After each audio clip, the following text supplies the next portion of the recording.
Hello friends, हम doctor Mukesh Goyal. I hope कि आप बहुत अच्छे हैं। और फ्रेंड्स, आज हम क्वेश्चंस की बात करेंगे फटाफट। आपका स्क्रीन पे देखिए, पहला क्वेश्चन क्या है। क्वेश्चन है, in the submission of thesis if a student is found to commit plagiarism of level 3 as per UGC regulation 2018 on plagiarism, the following penalty will be imposed. आपको क्या करना है, वीडियो को रोक के आंसर करिए, फिर मैच करेंगे।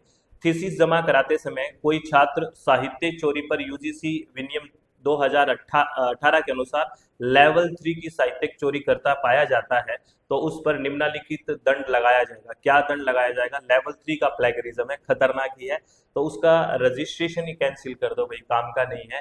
तो students registration for that program shall be cancelled. Right option इसका सेकंड हो जाएगा। आपको पता है लेवल 0 होता है, लेवल 1 होता है, लेवल 2 होता है और लेवल 3 होता है। ये 4 लेवल होते हैं। Level 0, level 1, level 2, level 3। 0 से स्टार्ट है।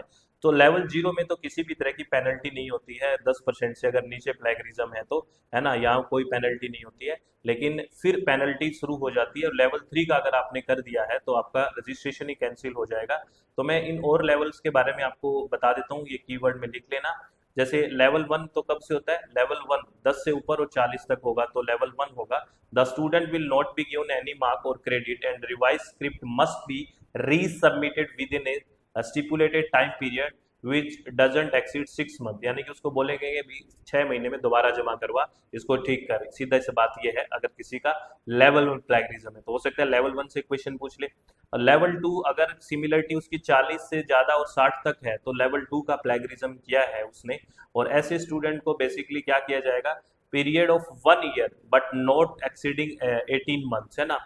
पहले उसको बोलेंगे कि जो फटाफट 1 साल में इसको ठीक करा, लेकिन 18 महीने से तो ज्यादा आपको लेना ही नहीं है टाइम, ठीक है। तो ये लेवल 2 हो गया। और लेवल 3 कौन सा हो गया? अब वो 60% हो गया, वो लेवल 3 हो जाता है। यानी कि अब तूने लेवल 3 का प्लेगरिज्म कर दिया, अब वो 60% सिमिलरिटी आ रही है तो आपको कैंसिल ही किया जाता है रजिस्ट्रेशन। तो इस तरह की बात होगी। और अगर लेवल 0 की बात कर रहे थे ना, तो सिमिलरिटी अप टू 10% है, वो तो प्लेगरिज्म से नहीं माना जाता, यानी कि उसको पेनल्टी से एक्सक्लूड किया गया है। ये क्वेश्चन हायर एजुकेशन सिस्टम में भी हम इंक्लूड कर सकते हैं, है ना। और रिसर्च एप्टीट्यूड में भी कहीं पे भी आप इंक्लूड करिए। और किस किस का ये क्वेश्चन ठीक था, आप बिल्कुल मुझे कमेंट में बताते रहिए। टू वे कम्युनिकेशन करते रहिए, तभी बात बनेगी, नहीं बात नहीं बनेगी। और नेक्स्ट सेशन के लिए अपना फाउंडेशन बैच लॉन्च हो चुका है पेपर 1 का, इसके बारे में लास्ट में बात करेंगे। अब ये क्वेश्चन क्या कह रहा है? एक क्वेश्चन कह रहा है, an institution desirous of apply for deemed to be university status must have been in existing for at least। ऐसे संस्थान जो मानित विश्वविद्यालय के दर्जे के लिए आवेदन करना चाहता हो को न्यूनतम कितने वर्ष से अस्तित्व में होना चाहिए? तो कितने वर्षों में होना चाहिए? सीधा सीधा कमेंट में करो, ये तो फैक्ट है। सर हमें पता है 20 years. Third option will be the right option, 20 साल। अब एक क्वेश्चन मैं आपसे पूछता हूँ, अगर कोई कॉलेज है ऑटोनोमस के लिए अप्लाई करना चाहता है ना, तो बताइए उसको कितना ईयर्स होना जाना चाहिए एस्टेब्लिश में। एक तो मेरा ये क्वेश्चन है ना, कमेंट में बताना।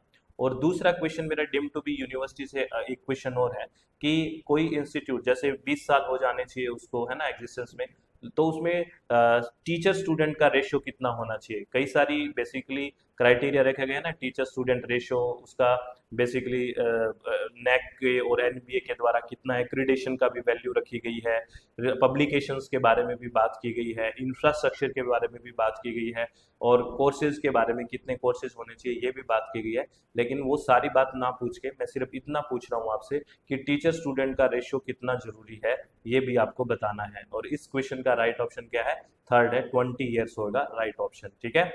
चलो नेक्स्ट क्वेश्चन के बारे में बात करते हैं। अब नेक्स्ट क्वेश्चन क्या कह रहा है? नेक्स्ट क्वेश्चन यहाँ पे स्वयं नेशनल कोऑर्डिनेटर है, और ये भी बड़ा इंपॉर्टेंट क्वेश्चन है अभी। नेशनल कोऑर्डिनेटर है और यहाँ पे कंटेंट डेवलपमेंट को कौन सा, मतलब कौन किसको कोऑर्डिनेट करेगा? जो मूक चल रहे हैं, massive open line online courses है, वो कौन किसको कोऑर्डिनेट कर रहा है, ये आपसे क्वेश्चन पूछा है। तो सबसे पहले हम AICTE की बात करें तो AICTE के साथ क्या मैच करोगे? ये basically self based and international courses इसको कोऑर्डिनेट करता है। यानी कि ए के साथ 3। आप ना वीडियो रोक के कोशिश किया करो खुद से आंसर करने की, पोज करके, ठीक है ना। बिल्कुल रोक दिया करो कि हाँ मैं देखता हूँ मुझे आ रहा है कि नहीं आ रहा, मैं कहाँ मिस्टेक कर रहा हूँ। जब तक ये चीज एनालिसिस नहीं करोगे तो एग्जाम में गलती होने के चांसेस रहते हैं, ठीक है। ये एनालिसिस किया करो। तो ए के साथ 3 और ए के साथ जैसे ही 3 आता है मेरा आंसर ही आ गया, थर्ड ऑप्शन हो ही गया है ना, सीधा सीधा। बिल्कुल, किस किस का राइट है बताओ। बी क्या कह रहा है, यूजीसी, यूजीसी के साथ क्या है, non technical post graduate education की बात करते हैं, ये इसको कोऑर्डिनेट करता है, यानी कि बी का 4 आ गया। एनपीटीईएल है ना, आपको पता ही है इंजीनियरिंग की बात है, और सीईसी कंसोर्टियम वो एजुकेशन की बात कर रहा है, तो basically non technical under graduate education की बात होगी, तो यहाँ 2 हो गया, डी का 2 हो गया, यानी कि ए का 3 हो गया, बी का 4 हो गया, सी का 1, डी का 2, थर्ड ऑप्शन है वो राइट ऑप्शन है। तो किस किस का राइट ऑप्शन है बताओ फटाफट फटाफट फटाफट।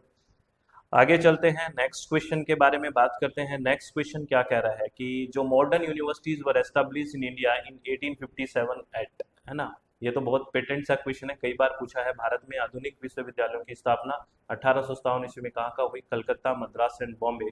Second option will be the right option. ये तो सिंपल था ना, आप बताओ किस किस का ठीक है और किसने गलत किया ये। अभी है ना, वुड्स डिस्पैच के बारे में क्या जानते हो बताओ, आप कमेंट में बताओ, वुड्स डिस्पैच कब आया ये बताओ, उसका ईयर बताओ। वुड्स डिस्पैच आसपास ही है इसलिए पूछ रहा हूँ, क्वेश्चन पूछने का हक है, क्योंकि आपको यूजीसी भी तो क्वेश्चन पूछेगा, यहीं से तैयारी करके चले जाओ, कमेंट करके चले जाओ, बता के चले जाओ, कॉन्फिडेंस डेवलप होगा, ठीक है। नेक्स्ट क्वेश्चन कह रहा है, India's first national policy on education was a sequel to the recommendation of which of the following committee or commission? शिक्षा पर भारत की पहली राष्ट्रीय नीति निम्नलिखित में से किस समिति या आयोग की सिफारिशों की अगली कड़ी थी? तो जो फर्स्ट एजुकेशन पॉलिसी आई, आपको पता है 1968 में आई, तो ये किसने सिफारिश किया, किसकी सिफारिश पे आई, तो आपको पता है 64 कोठारी कमीशन के इस पे आई है, तो इसका राइट ऑप्शन कौन सा होगा, कोठारी कमीशन। अभी तक भारत में आपको पता है, अगर नेशनल एजुकेशन पॉलिसी की बात करें 1968 में आ गई, 1986 में आ गई, और इसी में थोड़ा सा बदलाव हुआ था 1992 में, ठीक है, और फिर 2020 में। तो ये एजुकेशन पॉलिसीज 3 है बेसिकली, तो बस 92 में तो थोड़ा सुधार ही किया गया था, तो ये आपको ध्यान रखना है। तो इसका राइट ऑप्शन क्या है, फर्स्ट कोठारी कमीशन।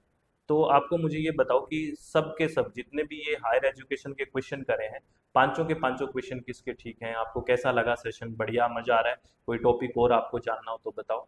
और अगेन मैं आपको एक इन्फॉर्मेशन दे देता हूँ कि अपना फाउंडेशन जो है, जो नेक्स्ट सेशन के लिए पेपर 1 का शुरू हो चुका है बैच, कहाँ पे, अपनी वेबसाइट www.swmg.in या प्ले स्टोर में अपनी मोबाइल है swmg, और ये कॉन्टैक्ट नंबर है अपना। और बेसिकली यहाँ पे हम थ्योरी भी पढ़ेंगे, है ना, 10 की 10 यूनिट्स की थ्योरी, और जितने भी पीवाईक्यूज बनेंगे उसको बढ़िया से डिस्कस करेंगे। हिंदी और इंग्लिश दोनों माध्यम में हम पढ़ते हैं, और स्टडी मटेरियल भी आपके पास बाय कोरियर आता है, तो कोई दिक्कत ही नहीं है, फुल पैकेज, चित्त शांति से सारे काम होते हैं, बढ़िया से एक एक चीज़ को समझने की कोशिश करते हैं। अगर आप विलिंग हैं तो ज्वाइन करें, और इस एग्जाम के लिए आपको बहुत सारी शुभकामनाएं।